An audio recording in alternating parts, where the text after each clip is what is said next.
মুক্তিপুর গ্রামের মানুষ এভাবেই বাঁধ ফুটো করে সরাসরি নিজেদের চাষের জমিতে জল নিয়ে আসে। তারা বুঝতেও পারে না যে এভাবে বাঁধের কতটা ক্ষতি তারা করছে। কিন্তু নদী থেকে জল নিতে ও স্নান করতে আসা দুই বোন মালতী ও চামেলি সব দেখে।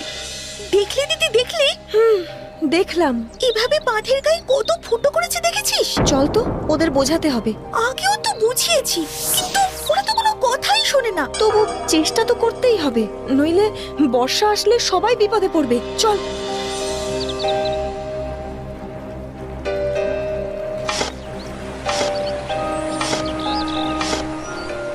দেখো, তোমরা এভাবে বাঁধ ফুটো করো না, বর্ষা আসলে গ্রাম ভেসে যাবে। ও, তোরা আবার এসেছিস?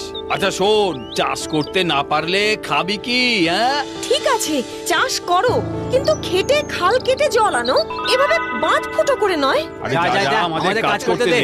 চাষিরা দুই বোনের কথায় পাত্তাই দেয় না, তারা নিজেদের কাজে চলে যায়। আর দুই বোন দুজনের মুখের দিকে হতাশ হয়ে তাকায়। বাড়ি ফিরে তারা তাদের বাবা মাকে জানায়। বুঝতে পারছো তো বাবা, বর্ষা আসলে গ্রামের কত ক্ষতি হবে। চলো আমরা এই গ্রাম ছেড়ে পালাই। না না না, এ আমার বাপের ভিটে, এ বাড়ি ছেড়ে আমি কোথাও যাব না। আমার এখানে জন্ম, আমি এখানেই থাকবো।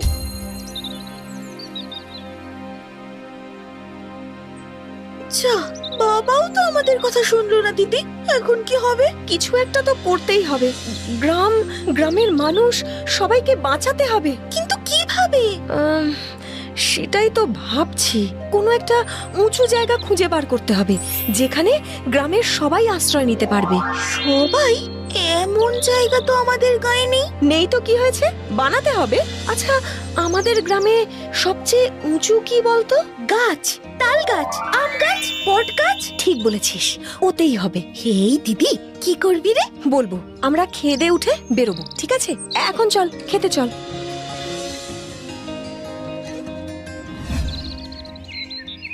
বুঝলি তো বোন, বড় বড় দড়ি জোগাড় করতে হবে। ওমা, দড়ি দিয়ে কি করবি? বাঁধতে হবে। কি সব বলছিস দিদি? এই, তুই গাছে উঠতে পারবি তো? হ্যাঁ, সে তো পারবো। বেশ, চল তাহলে মেটে পাড়ার দোকান থেকে দড়ি নিয়ে আসি। অনেক কাজ রয়েছে, চল চল চল, তাড়াতাড়ি চল।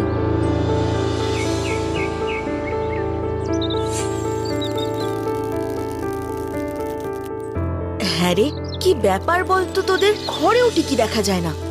আর এসব কি করছিসটা কি? যাতে বর্ষা এলে আমরা পিছে যাই তার ব্যবস্থাই করছি।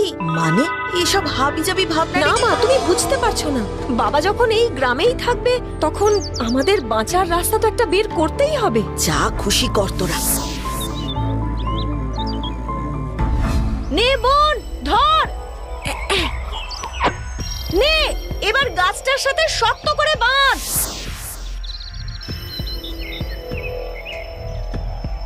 কিরে, আবার তোরা কি করছিস? আস্তানা বানাচ্ছি। হ্যাঁ, তার মানে? মানে বন্যা হলেই যাতে বাঁচতে পারি। তোদের মাথাগুলো গেছে রে। কবে আমাদের গ্রামে এমন বন্যা হয়েছে যে আমরা সব ভেসে যাব? কিছুই বলা যায় না কাকা, তোমরা যেভাবে বাঁধ ফুটো করছো।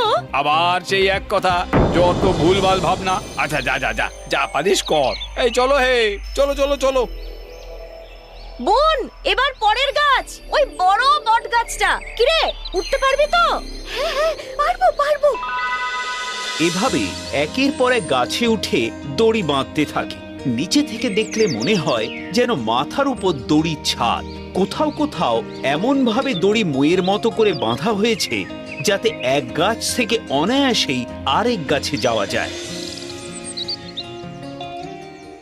হ্যাঁ রে, তোরা কি শুরু করেছিস বলতো? হ্যাঁ, নাওয়া খাওয়া ছেড়ে এই এক অদ্ভুত কাজ নিয়ে পড়েছিস।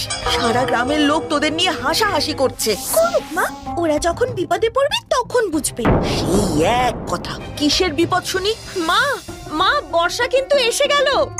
বাবা, এই তো একটা ঘর বানিয়ে ফেলেছিস দেখছি। হ্যাঁ মা, বর্ষায় আমাদের ঘর ভেসে গেলেও আমরা এখানে এসে থাকতে পারবো। থাম তো, যত অলক্ষণে কথা। আয়, খাবি আয়।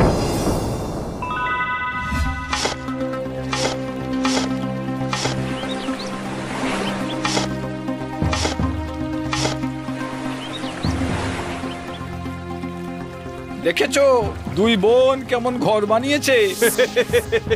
নিজেদের খেলা ঘর।